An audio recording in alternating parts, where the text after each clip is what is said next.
breaking down the teams you're passionate about. This is Scotty G and Friends on 97.5, the KSL Sports Zone. Hey, welcome into the program. I'm Scott Gerard. We'll try to gather some friends together, and let's do a show. Hope you're all well. Hi, Lloyd. How are you doing? Fantastic. Yeah? I'm doing great. We actually have a friend that's hasn't joined our new adventure. Really? Yeah, that's going to be joining us at 105. Our good friend, Jonathan Tavenari, JT. JT's going to be on the program. JT's going to be on the program. I mean, I know he's a long-time friend, but he is a good this friend. is his first appearance as a friend. I love it. See, that's what we're trying to build here. Some people that we like that at least entertain us, because JT's got opinions. JT's got thoughts. Yes, he does. You fire up JT on the old X Twitter machine, guy's got some thoughts. And that's what I just want people to have opinions. I don't necessarily need to agree with them. I just want them to have opinions. And who can talk about BYU being in a bit of a slump more than Jonathan Tavenari? We'll talk about that. Utah State picking up a win. I will be in Vegas coming up tomorrow. Utah State and UNLV coming up on the show. You got your travel plans all set up? I'm driving. Are you driving? I'm driving right after the show. Wow, I thought you were going to stop doing that drive. I thought you were going to. Okay, guess what? A round-trip flight right now to Las Vegas is. Now, granted, I was planning on driving it all along, and then a few days ago, I'm like, I'm going to see what the old flights are. And by the way, Learfield, who does all my travel and all this stuff, they're phenomenal and they're great. And I'm sure if I said, hey, I really need to book this flight, they probably would have been fine with it. But, and Nate books everybody's travel for him too. Nate, take a guess. So 2 days ago, I tried to book a flight, round trip, Las Vegas, leaving tonight, about 5:30, there's a flight out, getting back Wednesday morning. Take a guess on how much that was. Ooh, $695. You're spot on. Wow. Nate said $700. Okay. $700 for Vegas. That's a hop, skip, and a jump, man. Yeah, but then you're not burning yourself with the drive. Okay, so that's not speaking like a manager should speak. You should be talking about saving every amount of dollars. Well, who are you charging this to? Well, Learfield. I wouldn't charge it to you guys. If it was us, then I would say drive, but it's not us. So I'm like, well, charge that away. Charge away. I don't know what's going on. I don't know why that would be that expensive. I don't know if it's short notice, if that's what got me in trouble. But see, because what I care about the show. I know you do. And I want to have our friends, my main friend, Scotty G, be part of his show. With friends. Yes. Yes. I agree. That's what I want. Hey, by the way, speaking of a friend, David James almost made me very late for the show today. And so I texted DJ, who should be just down the hallway, like, come on in. You have to sit in the first segment for what he made me go through for the first hour of the show where we. Yeah, right. So every week we post this new podcast. Okay, you're making him be hostage. This is not Scotty G and hostages. I was just held hostage down there. Okay, fair enough, but turnaround's fair play. It's true. All right, so I'm going to let people behind the scenes here. David James and I, we do a podcast every week called the Ultimate Aggie Podcast. It just focuses on Utah State. And we every Monday morning about 10:30, we try to Do you do this podcast while on a bull? No. Oh. It's not on a bull, and we're both fully clothed. So, yeah. And it's all on video, so trust me. It's fine for work. You're okay. Okay, all right. So we do a tremendous 40 minutes breaking down all things Utah State. All right, we go over the Battle Cattle shirts in the Spectrum. We go over moving the student body. We go over everything that's going on up there with the game against Grand Canyon, looking ahead to this week. We even work in a little football as well. And so I get done. I'm like, all right, I'm going to go down. I'm going to chat with Lloyd, and we're going to get ready for the show. That was about 11:35, 11:40-ish. And I go back to talk to DJ, and he said, I didn't hit record. So we did a 40-minute podcast. You know, that is one of my us. Like when we record things or whatever, my biggest fear is like, I don't know, the Adobe Audition crapping out, something. Like I always try to save it right away so that way there isn't some weird little. Apparently we had an issue with Adobe Audition over the weekend, as well that it like just completely crashed during a broadcast. So like it happens. Yes. It does happen. So DJ's like, you're not going to be happy. He goes, we need to record another one. So the one that we did record was about 20 minutes. It ends abruptly because Lloyd comes over in the window and is like, we got a show to do. I'm like, I got a show to do. So anyway, that's how that ended. It ended quickly. But we still have your Ultimate Aggie podcast. It'll post later today. And hey, look who's here. Lloyd says, I'm holding you hostage by making you come down here. And by the way, I did tell the story on why we cut it so close. That there may be two versions of the Ultimate Aggie podcast. One that will not see the light of day. One will not see the light of day due to a lack of recording. It's good to have a practice. Hey, no, look, I think up the script. Yeah, I think the second one went much better, although it was a little quicker than the other one. Yeah, you know. Yeah. How you doing, by the way? You good? If you want your Aggie info, the Ultimate Aggie podcast, Yes. KSLSports.com, YouTube. As soon as Scotty lets me out of the studio, I'll go post this week's episode. That's what I was doing when I was hauled in here. So I just thought it would be fun to catch up a little bit. yes, And you did offer. I'll bookend the show. I did. All right. We got a lot to get to on the show. Jonathan Tavanari is going to join us at 105 because, as we mentioned, JT's got opinions on everything. He wants to see some heart out of his Cougars. Yes. Would it kill them to dive on the floor after a ball? Would it kill somebody to move their feet on defense? I think they need to sub guys out of the game. I think they need to go down the bench. I don't care. I know there's less talent. I know there's less experience. You're going to stand still like a hitching post and let someone dribble around you. You're of no use to me. Jared Calhoun has told me many, many times up at Utah State. He said in this day and age with NIL, endorsements, everything that these kids are getting, there still is one thing that you hold over their head. Playing time. Playing time. And he's legitimately 10 deep. And he's balanced the roster out. You know, he's playing some freshmen. We'll see if they can keep the freshmen. That'll be interesting. But they're good, you know. But I think he started 3 seniors against Grand Canyon. And he started a third-year junior who's been in the program the whole time, and Falsleb, who's a local guy. So he's really got like 10 or 15 years invested in the program. And I think every team wants to find that guy. I get it's trickier now. It's harder. They could lose those guys, but you got to find those program guys. There's got to be a core 2, 3, 4 of them because they really take ownership and pride. And people are checking in for a year, out for a year. Well, I got my money. It didn't work. That's too bad. That attitude isn't going to carry the day. All right, so let me ask you this. This is more of a media philosophical question because there is some video floating around of a player getting blown right by defensively. Yeah. And so back in the day, and, you know, when I started in this business and you were a great mentor, but there was always kind of this unwritten rule like, hey, look, they're still amateurs. Yep. You know, you can still tell the story of a game without getting really detailed on a kid. And I got to say that when I started out doing this, and when I was telling you that, which would probably be 04, 05 around. 04, 05. Okay, so in 05, my kids would have been like, I got to do math now, 4 and 8. If they hadn't had birthdays, 3 and 7, you know, whatever, somewhere in there, right? So now, both my kids have graduated from college, and I'm horrified at the thought of them getting blown up on radio in the city where they live, right? Yeah. Well, full disclosure, I got one kid on each coast. One's in Portland, one's in Baltimore. Anywhere near organized athletics due to my DNA. Sorry, kids. Trust me. My kids are well aware of that. Right. Yeah. But the thought of the whole city of Portland or the whole city of Baltimore blowing them up horrifies me. Horrifies me. So Kevin Graham and I got into this a little bit. I would say, though, in defense of people posted that video, they're getting a lot of money now. And the one thing I would tell them from the very beginning, I'd hold myself to the standard, you to the standard, the coach to the standard, the kid to the standard. Always give the effort. Yes. I understand the NCAA tournament's going to come up. Somebody's going to make a free throw. Somebody's going to miss a free throw. Somebody's going to win a game. Somebody's going to lose a game. And let's say it, somebody's going to win a bet. Somebody's going to lose a bet. Still out of bounds. Still out of bounds. But you're out here holding up people, wrecking careers, making coaches unemployed, and crushing their dreams because you leave for an extra $50,000, $100,000, $500,000. I don't blame you. But there's a certain responsibility that comes with that. Yeah. And that is play hard. And if you go 0 for 12 or 1 for 15 or 3 for 17. Well, so did a bunch of NBA players and a bunch of playoff games. Karl Malone, John Starks. Oh, yeah. Let's go, right? Pick a decade. You can always find these guys, right?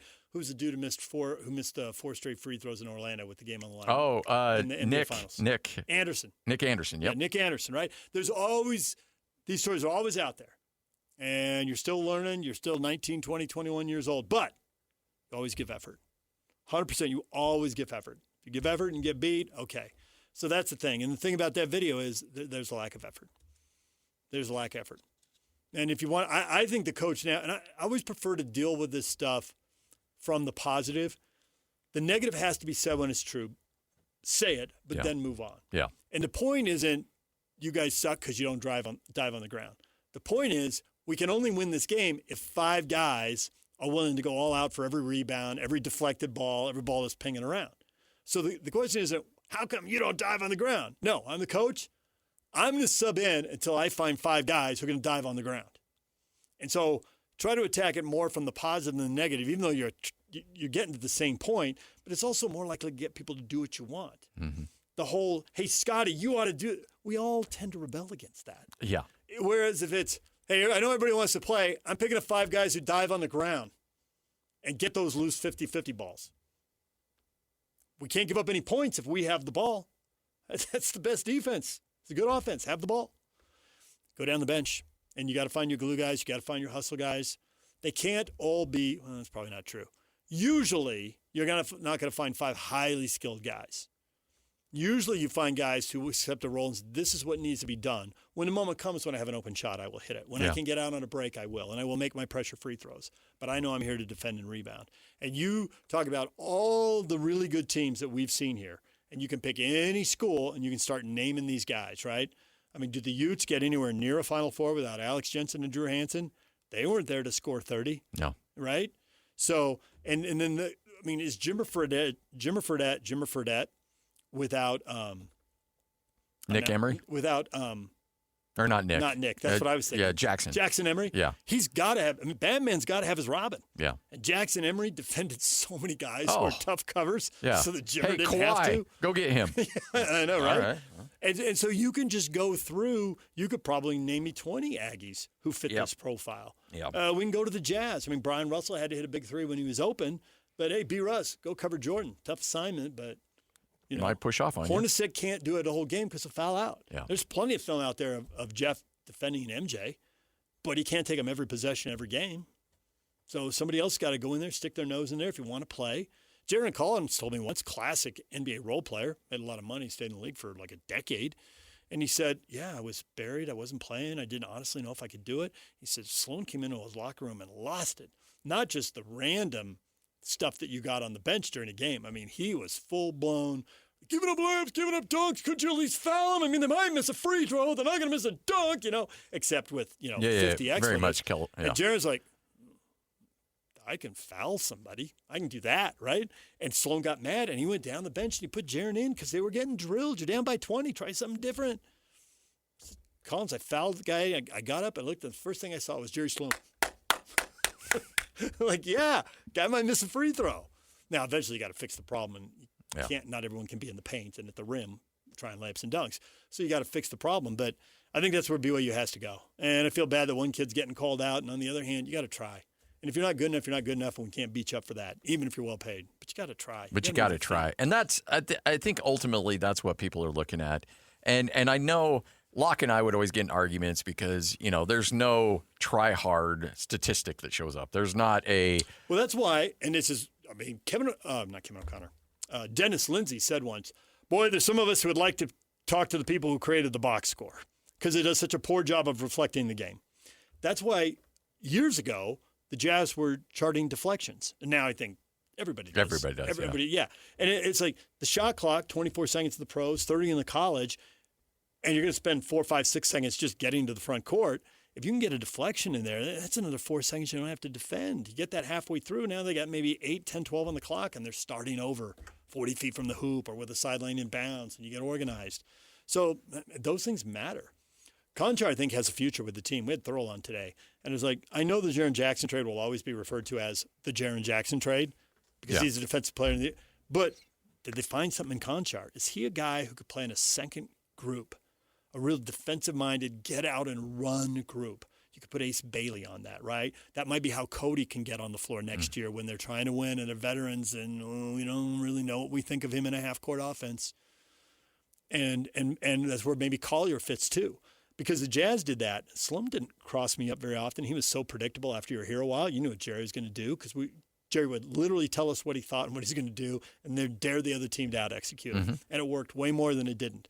But then all of a sudden he had a chance to go with a defensive-minded group of Howard Isley and Shannon Anderson and Brian Russell, and I think maybe a young Kirilenko. When he got in, Shannon was gone. But he'd get some of those guys and have the second group that played very different than the first group, and he could put them in and just get 3, 4, 5 minutes out of them and then put the stars back in together instead of having to alternate and only having either Stockton or Malone on the court. And it really paid off. And maybe BYU needs to look at that because playing Wright and DeBonta every minute they're 4-8. Even with Saunders, I think they were 2-5 when they had Saunders, and now they're 2-3 without him. So as much as the Saunders injury hurts, and it hurts because in a lot of respects he's their false line. Oh, yeah. You know? But they had problems before. They lost 4 in a row while he was still playing. So, and maybe there's a way to do that. I think it's something the Jazz can build towards now. If they choose to go in that direction, maybe they'll have guys in the offseason and it won't be possible. Because there's a chance they'll pull another good trade in the offseason and the other team will want some people back. Have you seen what's happened with Hendrick's numbers in Memphis? Yeah. He's playing well. Yeah. He gets to play more. He's getting in a groove. His minutes are up 50%, but his scoring's doubled. Scoring's up 100%, and the field goal percentage is up, and the three-point percentage up. So maybe Memphis really found something. Maybe it's a win-win trade. You know, you got to give up something to get Jackson. Oh, yeah. You just can't give them guys who are going to be waived. Well, you mentioned Kevin O'Connor. He told me once that, look, trades, everybody goes online like, who won this trade? Who won this trade? He goes, you've got to feel like you won the trade, and you got to make them feel like they won the trade too. Because at the end of the day, you want to do some more trades down the line. You got to make sure that everybody comes away feeling like they got what they needed to get. At different times, I have read around trade deadlines that the Lakers and the Celtics want to make a deal and can't because there's only a few deals that really work for them, and there's some people who don't want to deal with Jerry West and Danny Ainge. Oh, yeah. Because there were trades where there were winners and losers, and it was really obvious. And people, and maybe you can say they're too insecure, and maybe they are, but they just feel like, I'm getting my pocket picked. There's something I don't see here that they see. I'm not doing it. I'm going to lose my job because this guy that I gave him for nothing is going to end up being an all-star. So I think that's the kind of stuff. And, you see that stuff on name sources, national writers, people talking to them. Like, they're writing what Kevin O'Connor is reacting to when he tells you that. So if you're BYU and you're Kevin Young and you've got, 2 games left in the regular season, how do you fix this? Or is it fixable at this point? I don't mean to use the old Jazz as salvageable. There's a part of me that thinks it isn't. Yeah. But that's just the quitter in all of us. Like, everybody's getting paid, so you got to try to fix it. Maybe it'll work and maybe it won't.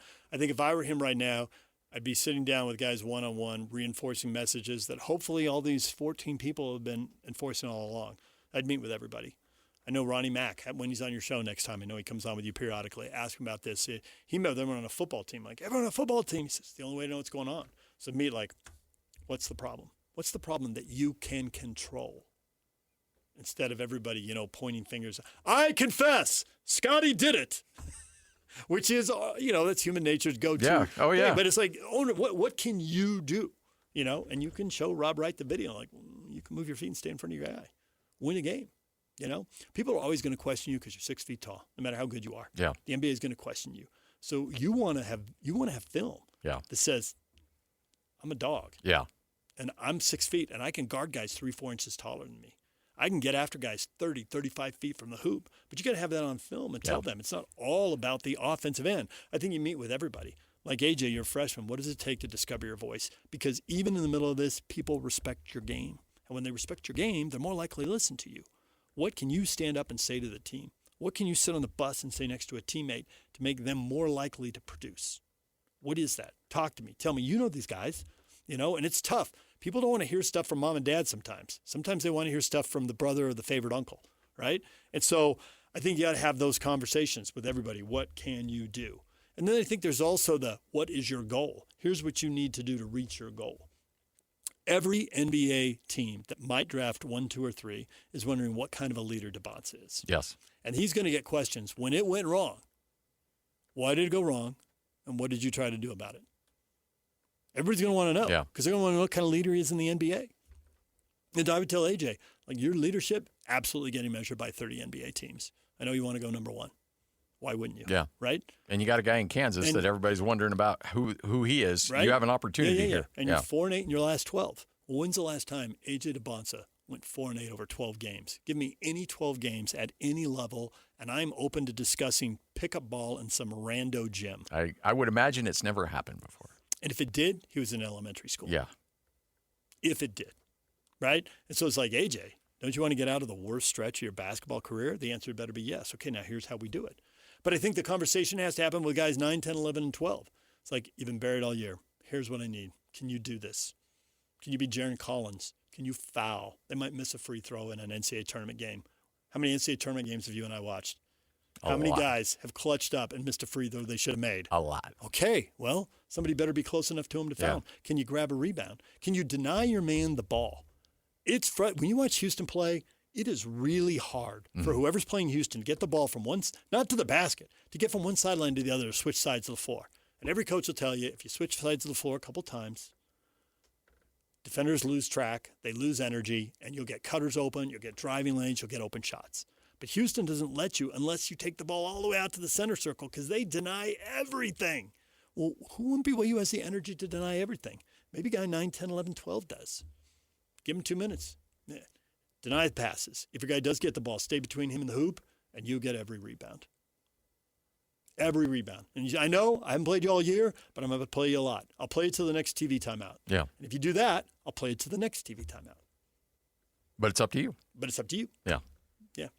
So I think it takes all those conversations because it's an awfully big hole, and they are shorthanded on talent, and that's a factor, but it's only one of lots of factors. You know, there are teams that have less talent than BYU that are winning basketball games right now. Yeah. Cincinnati has their flaws, but they found a way to go to Kansas and win by 20. And BYU has flaws, but BYU found a way to look very good against Iowa State. They played with pride, they played with purpose, they played with energy, and they got a really good win. Now you got to do it again, which for all you guys who want to go play in the NBA is what the NBA, every NBA person says that versus college. There's more off nights in college. You only play 30, 35 games. Now you got to play 82 to 100 games to win a championship, and you got to bring it. You got to bring it over and over and over. And I understand getting blown by maybe with 10 minutes left in the first half and you get caught napping a little bit. But when it's a 3-point game and there's 30 seconds left and you need to get a stop, it's a one-possession game and you get blown by, it's a bad look. Oh, it's a bad look. Not in a defensive stance. The knees aren't bent. Yeah. I mean, it's just it's a bad look. All right. Thanks, DJ. Yep. Anytime. Ultimate Aggie Podcast, YouTube, and KSLSports.com. It'll be there in a little bit, Yep. depending on how technology treats me. All right, let's do it. 97.5, the KSL Sports Zone. Believe it or not, this guy actually has friends. Nice. This is Scotty G and Friends on 97.5, the KSL Sports Zone. 97.5, the KSL Sports Zone. Boy, ain't this the truth. Jeff Hansen on Twitter. You can follow him there. And Lloyd just retweeted him. Good dude. One of those guys you see on Twitter all the time, and then you finally meet him, like, okay, I understand why this guy's as good as he is. But Jeff tweeted out, in all caps, the cost of youth sports is killing the future of sports. Ooh, truer words have never been spoken than those right there. I can't imagine how many great elite superstar-like talent is falling aside by the wayside because they can't afford youth sports. And you can't afford the camps, you can't afford the travel ball, you can't afford the AAU circuit, you can't afford all the fees that schools and club sports will just absolutely gouge you with. And look, my two older kids weren't really involved in sports. My third very much is. And so they were involved in other things. Hey, look, whoever, whether your kid's in debate, orchestra, football, whatever the case is, somebody's out there going to take your money. All right, so it's not just a sports thing. It's just a capitalism thing. And I'm not making a political statement. I'm just saying, hey, look, if there's a dollar to be made, somebody's going to be out there trying to shake you down for every buck possible. It's just how it works. But in terms of sports and in terms of athleticism, look, I grew up and, look, I'm getting up there in age, but you showed up, you paid your $40, $50 fee to get your pads. You would show up in mid to late July for football. You go into the old train carton or storage thing where they stored all the pads. You went out, you picked out your helmet, your pads, and then you threw them on. You went out, you played a season of football, and then at the end of the year, you turned them back in, and you didn't even think about football again until like July. You maybe took a weightlifting class, but there was no spring football. There was no winter conditioning. There was none of that stuff. It was all just, hey, you know what? We're going to show up, you're going to play. Now, granted, the fact that this is a year-long event, and I'm just talking football, basketball, baseball, everybody's involved in this. The fact that it's a year-round thing has produced better athletes. There's no doubt. We have far more Division I athletes coming out of the state of Utah, in particular with football, than ever before. Why? Because the coaching's gotten better, the training's gotten better, all of those things. But when you look at basketball, you look at baseball, the cost, and Lloyd, you're going to get it. You're going to get it bad. Oh, we're starting to see it a little bit. Our guy X-Man comp baseball is, I'll just be honest with you, I miss the days of Little League Baseball and Babe Ruth and these leagues that was built for everybody. Yeah. Didn't matter. For everybody. Sure, there was a little bit of a price, but it was something that you could handle. Yes. You could deal with it. You could overcome it. And I'm telling you, comp baseball, I'll just be honest, and I don't even care who, I'm not a fan of it. I am not a fan of the comp baseballs. It's different. And you're starting to see Little League that they don't have enough kids. Yeah. And, I mean, we thought about putting one of the kids in over in Murray for a certain age group or whatever. They didn't have enough kids. Oh, my goodness. They didn't have enough kids for it was like a 9-year-old group. They didn't have enough kids. That's because everybody is playing these comp baseball leagues. Yeah. It's sad. I'll be honest with you. It's really bumming me out for this fun stuff of what I got to do with Little League and Babe Ruth and all that stuff. And then, automotive, which is more high school. It was it's dead. Yeah. It's not the same. And it didn't bankrupt your parents to have you involved in all that stuff. But now, you got to pay for travel. You got to pay for these leagues. You got to pay for coaches. My next door neighbor, he's got a couple daughters that play soccer, and the amount of money that he talks about spending is ridiculous. Hearing Hands and his stories about his girls playing volleyball, it's just like, whoa, you got to be kidding me. These guys are practicing. They're practicing on Saturdays, right? They've been practicing for a month.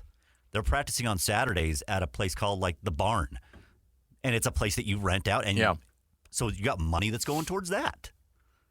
It's crazy. There was I got to be careful, but there was a coach who would train your athletes, and he doesn't do it anymore. Well, I don't know. He might. I don't know if I've lost track of him. It's been a long time, but he would provide personalized training for kids learning how to play basketball. Or if they were showing some promise, then the parents would give this guy a bunch of money. He'd show up and train your kid. And he would say, you know what? There's a lot of money in bad basketball. And it's just like, are you being serious right now? He's like, yeah. He goes, you just got to keep him on the lure a little bit. Think that there might be a future there. But deep down, he knows. He's like, your kid's not going to college. But he goes, I'll keep cashing your checks and I'll keep working out and keep the dream alive. But he ain't going anywhere. He'll play high school, and that's about it. If you've played at a certain, you can see it. You can see it, and you're like, yeah, that's just a check that's being cashed. Yeah. And that's a roster spot. And, hey, again, look, if you want to give your kid that kind of opportunity, that's awesome. Good for you. It's a lot better things than he could be doing otherwise. But I also think that there's a lot of families out there that are just barely scraping by, and maybe not even scraping by. And they've got Junior out there who is showing all the promise in the world. And you know what? We can't afford to get him in that sport. We can't afford to have him on that club team. We can't afford to travel him to Vegas or Wendover or Mesquite or wherever the case is to go play. We just can't afford it. We can't afford the equipment. We can't afford any of this stuff. We're trying to keep a roof over his head, let alone get him a new glove or whatever comes along with it. It ain't happening. And I'm sure there are scholarship opportunities and other things that can be done to help some of these kids out. But I bet there's a lot of kids out there that could just use a little development, and all of a sudden they could be really good. They might be able to play a little junior college ball, or they might be able to go somewhere, play Division II, get a scholarship, and really lift their family out of a bad situation.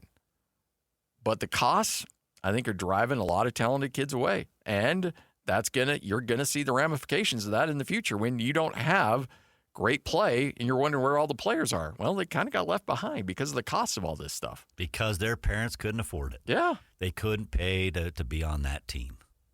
Absolutely. I don't know how you guys do it. Like, when Xavier hits his stride and he's playing comp baseball, I know you're not a fan, but you kind of have to, right?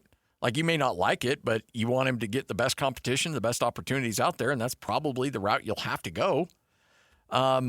So I feel for you. I felt for Hans. I felt for all these people that have their kids playing high-level sports and playing club or AAU or all the other stuff. The soccer is crazy, too. Like, we had a really good friend of ours who had a son that was a good football player and a good soccer player. And all along, this parent was like, please choose football, please choose football, please choose football. Because soccer is way more expensive with all the other stuff that goes along with it. You know what? It's the same. Like right now, hockey. We talked about this. Hockey's the big one right now, and that is pricey. Hockey's pricey. I bet. So I don't even know how people can afford the hockey part of it. And I'm sure there's some hard decisions being made out there. Like, what are we sacrificing? Or is dad working 2 jobs? Or, is he picking up overtime shifts? Like, what are we doing to give my kid every opportunity? And there are parents out there sacrificing like crazy to keep that dream alive for the kid because he's shown promise and we think we can lift him out of the situation we're in. And I cannot respect you enough for doing that. Props to you.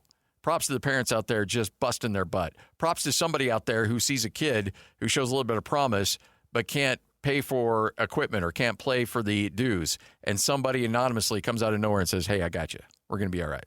Let's get you where you need to be because this is a better place for you to be than somewhere else. So let's make it happen."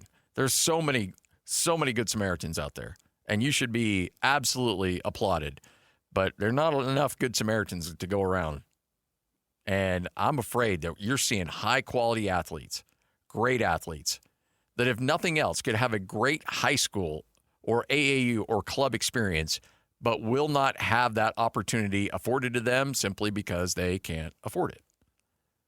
And there's no going backwards. I mean, we're just complaining because we want to complain, but you're not, Pandora's out of the box. Like it's done. So there's no going backwards. I think it's fair to lament the fact and realize that we might be costing athletes an opportunity to get a free education or professional opportunities because they can't get the training or the opportunities that they deserve at this age. And it breaks my heart. All right, 12:45. Jeff, great tweet. I got us a little sideways, but I think it's a good point. And I don't know how you fix it. I don't know if it is fixable. I would love to see somebody come in and find a way to make it happen. I just don't see it. All right, what you may have missed coming up next. Jonathan Tavanari joins us at 1:05. It's all right here on 97.5, the KSL Sports Zone. You're locked on to Scotty G and Friends on 97.5, the KSL Sports Zone. 97.5, the KSL Sports Zone. 12:52. Time for another What You May Have Missed right here on the Zone. Saturday, we talked a little bit about BYU. We're going to talk more about BYU coming up in the next segment. Former Cougar legend, sharpshooter Jonathan Tavanari will join us. So we'll break down the BYU loss and what exactly is going on with BYU and what can be fixed. Now, you got 2 games left in the regular season, conference tournament, and then the NCAA tournament. So your games are limited at this point. And might be very limited based on if you play like you did in that game against West Virginia. Play like you did against Iowa State. Hey, you got a lot of games ahead of you. But that West Virginia game, that was no bueno. And we'll talk to JT about that. What can be resolved immediately, or what can be at least addressed immediately? You can't change your roster. You can't pick up a free agent. There's none of that. So what can you work with to try to get yourself right going into the NCAA tournament? Which, by the way, Selection Sunday, 2 weeks from yesterday. So we are right in the middle of it. Let's go. All right. But what you may have missed, Utah State gets the win over Grand Canyon, 74-69. Grand Canyon's actually a really good team. And they're a team that probably a lot of estimates have placed them in the NCAA, or them as the highest NIL roster in the Mountain West Conference. More than San Diego State, more than UNLV, more than New Mexico. So they've got some good players on that team. They beat Utah State down at Grand Canyon. And there were a lot of weird things that happened there. We don't need to get into it, but let's just say Utah State's had that game circled for a while. So when Grand Canyon comes up to Logan, that place was fired up. That place was ready to go. And I knew Utah State would come out of the gate. You don't say. Why were they so fired up? Well, Is there some bad blood? Yeah, a little bit of bad blood Is with there? Grand Canyon. Oh, okay. Just a little bit. Can't be publishing coaches and star players' cell phone numbers and handing them out to the student section. Oh, yeah, I imagine that does. They were fired up they were ready for this. They had this game circled during that game. Yes. Before that game started. Yep.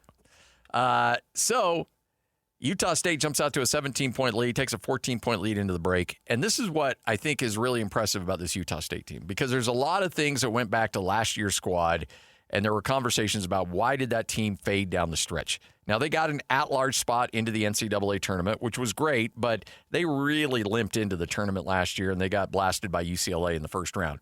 So there were a lot of conversations about this team after they had lost 2 in a row, on the road to Nevada, on the road to San Diego State. Where are you at right now?